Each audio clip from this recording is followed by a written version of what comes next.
Amazingly, some are still here. Introducing the 1938 Phantom Corsair.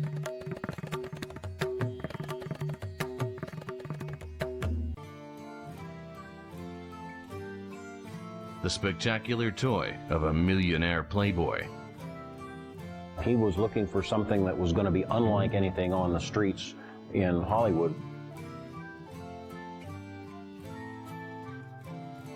And introducing the 1954 Packard Panther.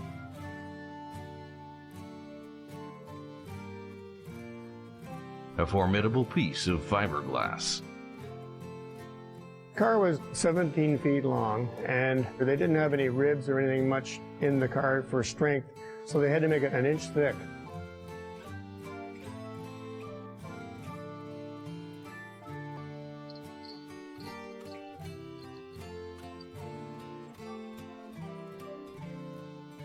There are over 200 eye-catching vehicles at Reno's National Automobile Museum.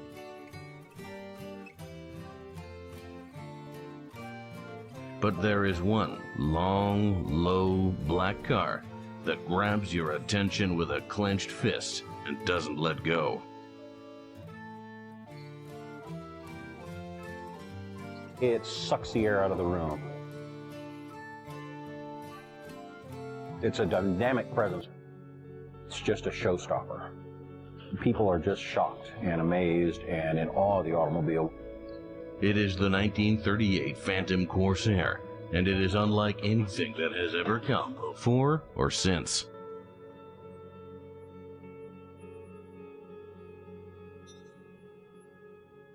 The Phantom Corsair is a creation of a 25-year-old millionaire playboy named Rust Hines. Rust Hines was the heir to the 57 Varieties fortune. He was the grandson of H.J. Hines, founder of Heinz Foods. While most of the Hines family lived in Pittsburgh, Rust was drawn to the bright lights of Hollywood.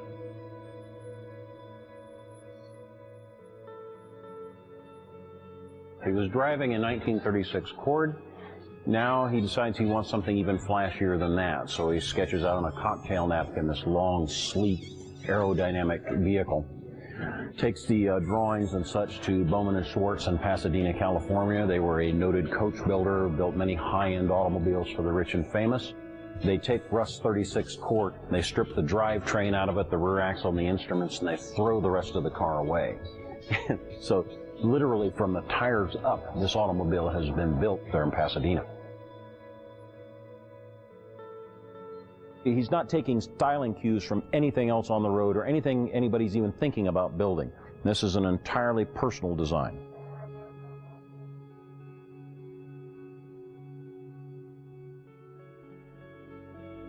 You have this long, narrow nose here to cut the wind. It also hides the transmission assembly in the Cords. The engine is turned around backwards to get the front wheel drive. So the transmission sits up front, the engine sits in the back. It drives out through the front wheels through a 4-speed transmission. So it's a normally aspirated 289 cubic inch Lycoming L-head V8. The engine produced 190 horsepower and gave the Phantom a top speed of 115 miles an hour.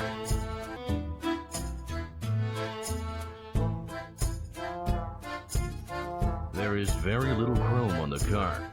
For the most part, it's a dark, shadowy form. But on the leading edge, Rust put on a bold and shiny triplane fender. That was just the beginning of his innovations.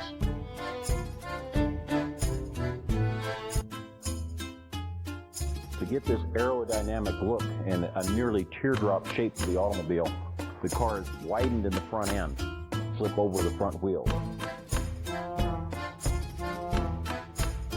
The front seat has room for 4 people, with the driver sitting second from the left. It's got a lot of room, obviously, being so you're mostly in the middle. You have lots of arm space and such as to move around. When you get 4 people in the front space, it's still not too bad. And when we've taken it into the shows, my wife usually sits here on the left. The problem with Phantom Corsair is, I think I'm not sure if he was looking to see, trying to make the automobile hard to see into, but it's definitely hard to see out of. If you're much taller than I am, you're going to have to crouch down real good to see through here. It's a bit like an armored car. The other problem is, of course, these huge blind quarters. Sitting in the middle of this wide automobile, it's very difficult to see what's going on in traffic on either side of you. Rust Hines was a very social young man, so his car was built for entertaining.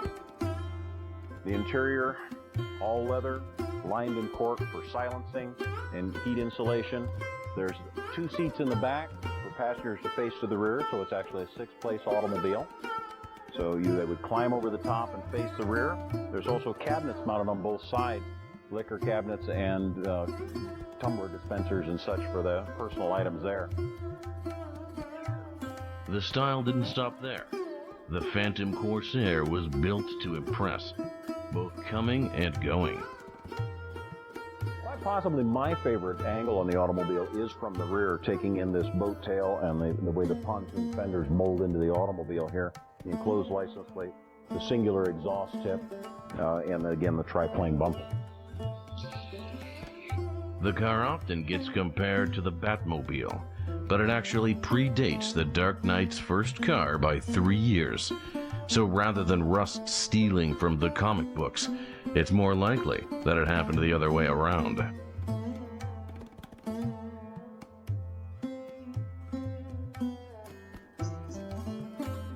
Because it wasn't affiliated with a major automaker, the Phantom didn't do the typical car show circuit. It did make the New York Auto Show, special display there. Where I'm sure it wowed the crowd as it always has. Other than that, I don't find any other record of it showing up anyplace else. I know, wherever it went, I'm sure it drew a crowd. Many people refer to it as like a boulevard car. It was really something to be seen in.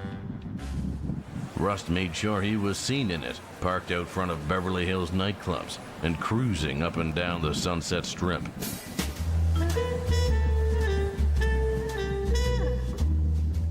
The Phantom even had a brief film career, appearing in the 1938 movie, The Young in Heart.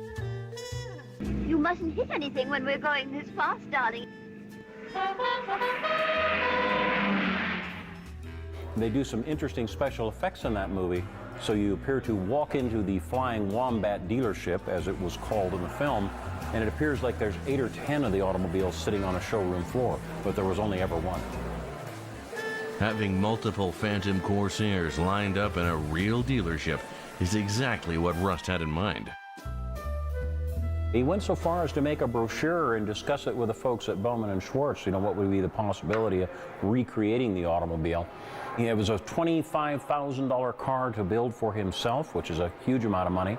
He hoped to be able to build it for a little less than half of that, but that's still, $12,000 to $14,000 when you can buy a brand new Ford for about $800. That's a lot of car. Just 1 year after building his dream car, Rust Hines' charmed life took a tragic turn.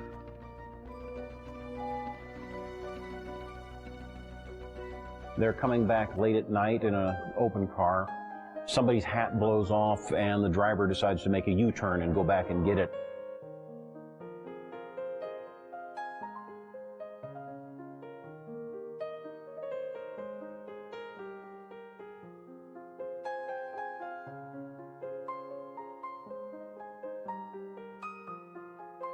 Rust Hines was a 25-year-old millionaire when he dreamed up the incredible Phantom Corsair in 1938. He was living a glamorous life in Hollywood while the rest of his family made catch-up back in Pittsburgh. 1939, he takes a trip back east to visit family. He goes out one evening with friends. They're coming back late at night in an open car. Somebody's hat blows off and the driver decides to make a U-turn and go back and get it. At that point, the automobile is broadsided, and the next morning, Russ has died. The Hines family wanted nothing to do with Rust's creation, so they sold off the car as quickly as possible. Since then, it has passed through the hands of racing legend Andy Granatelli, Hollywood producer Herb Schreiner, and casino mogul Bill Harrah. It's now displayed at the National Automobile Museum in Reno, Nevada.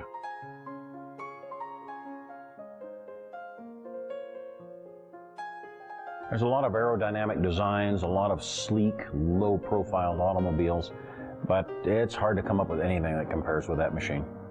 In 1999, more than 60 years after its creation, the Phantom Corsair did make it into production, albeit in miniature. Mattel selected it to be part of their first edition series of Hot Wheels.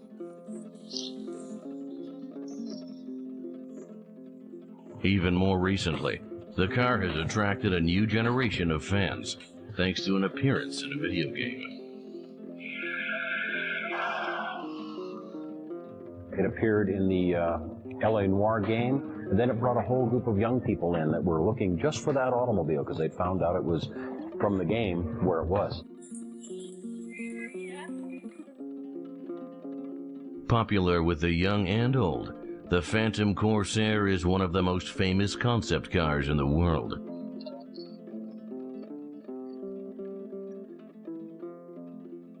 The design is truly unique. It just doesn't take any cues from anybody. He was looking for something that was going to be unlike anything on the streets in Hollywood, which is a pretty tough call. I mean, always has been a car culture. There's many unique vehicles running around there. Of course, cars of the stars and the rich and famous and such. But the Phantom Corsair really stood on its own. In 1938, Rust Hines wanted a spectacular car to boost his own personal profile. In 1954, Packard needed a car to prop up the entire company.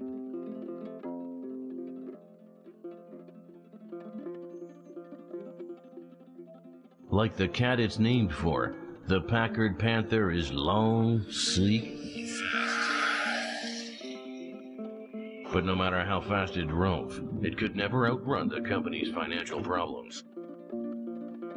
Since the early 1900s, Packard Motor Car Company had been considered one of America's preeminent manufacturers. In fact, in the teens, it was said the three Ps, Pierce Arrow, Peerless, and Packard, were the cars to have. That was the gold standard. And even up into the late 1930s, Packard still had that mark as the top luxury automobile manufacturer. Unfortunately, Packard really kind of lost that image after World War II. In the late 1940s, the American auto sector was in overdrive. Returning soldiers were buying up new cars as fast as they could be built. Packard drove headfirst into that market, but paid a heavy price. They left the luxury market really for what they thought were greener pastures, but diminished their reputation in the process. They had sacrificed their credibility for volume, and within a few short years found themselves in over their heads. By the mid-1950s, Packard had some quality control issues and also some production issues. Their factory situation was very unsettled and caused some problems all the way into the showrooms. In an effort to show the motoring world that the company was alive and well, they hired Dick Teague, a big name in the auto world at the time, and asked him to put Packard back on the map. They build cars for auto shows to get people's attention, and the look, the style, and everything. I can remember as a boy, my father coming home from the auto show in Toronto and talking about all these new things and the new suspension and all the look and everything. He was an excited guy. I remember that as a kid. The car that captured the imagination of so many fathers and sons was the Panther.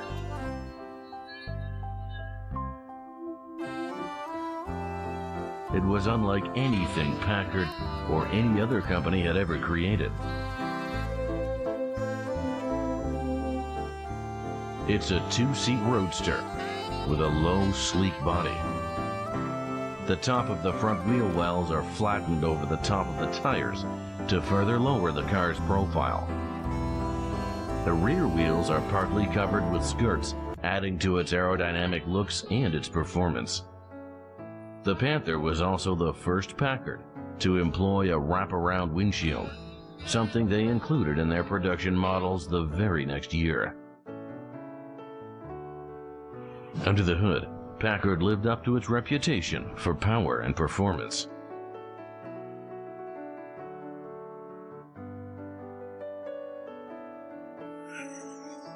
It's a 359 straight 8 with a McCulloch supercharger on it and 275 horse. That's about as big as they could come up with, I think, at the time. Packard took it to the annual Speed Week races at Daytona Beach that year, where it was clocked at 110 miles an hour on the sand and more than 130 miles an hour on the road. Big, beautiful, and fast, the Panther seemed to be everything the car-buying public was clamoring for in 1954. But in the end, it wasn't enough.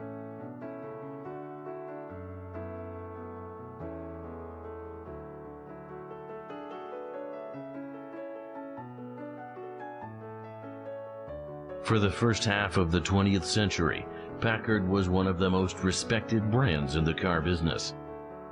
They called it the 3 Ps. It was Packard, Peerless, and Pierce Arrow, the 3 Ps. And if you owned that, you were doing okay. But by the mid-1950s, they had fallen on hard times.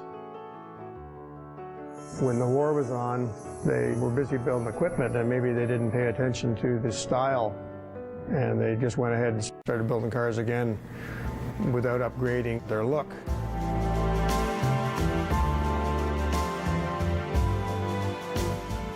So in 1954, they did a complete about-face and released a gorgeous concept car called the Panther. It was a brand new look for the company, bigger and bolder than anything they had built before. It was even made of a new material. The year before, General Motors had stunned the world with their little Corvette, a tiny sports car made out of fiberglass. The Panther used the same material, but on a body that was a full 5 feet longer. The car was 17 feet long, and they didn't have any ribs or anything much in the car for strength, so they had to make it 1 inch thick, the fiberglass, for basically strength. For everything that was new about it, Packard did keep one very important feature from their past. Packard was noted for their radiator shape. We have a 1909 Packard in our family, and it's the same shape. You could tell it was a Packard by the shape of the grille. Even a keychain fob or like a watch fob you'd have, I've seen them with that shape on them. And, you know, you'd have your watch and the Packard emblem would be on it. So it's always that red shell shape. The Panther embellished that historic styling cue by continuing the front edge of the hood over the headlights and along the sides of the body.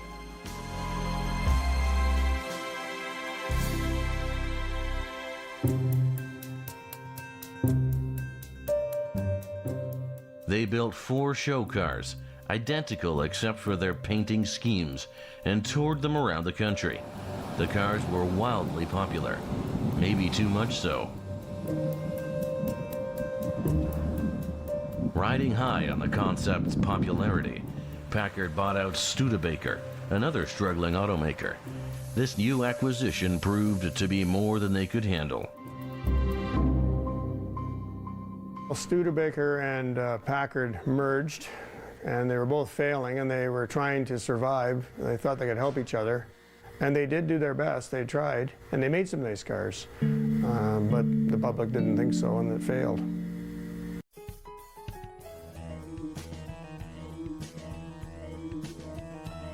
In 1958, just 4 years after the Panther's impressive debut, Packard filed for bankruptcy.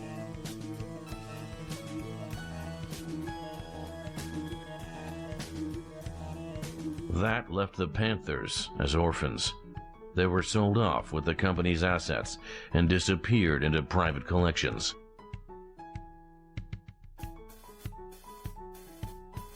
two exist as far as I know, and the other two were destroyed.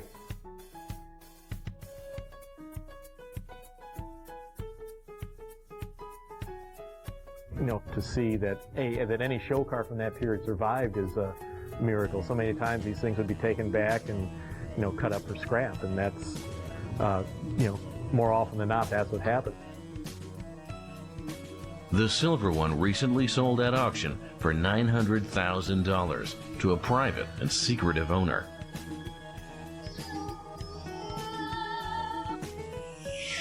It's still in top shape and very drivable. A rolling tribute to Packard's mechanical prowess. I really appreciate seeing cars driving. There's so many museums, and it's nice that they have them. The cars are saved, but they're kind of prisoners in the museum, in my opinion. To see something actually start and run, and a guy doesn't have to drive it to work, but he can at least get it out and show the people that it does work. And obviously this car worked.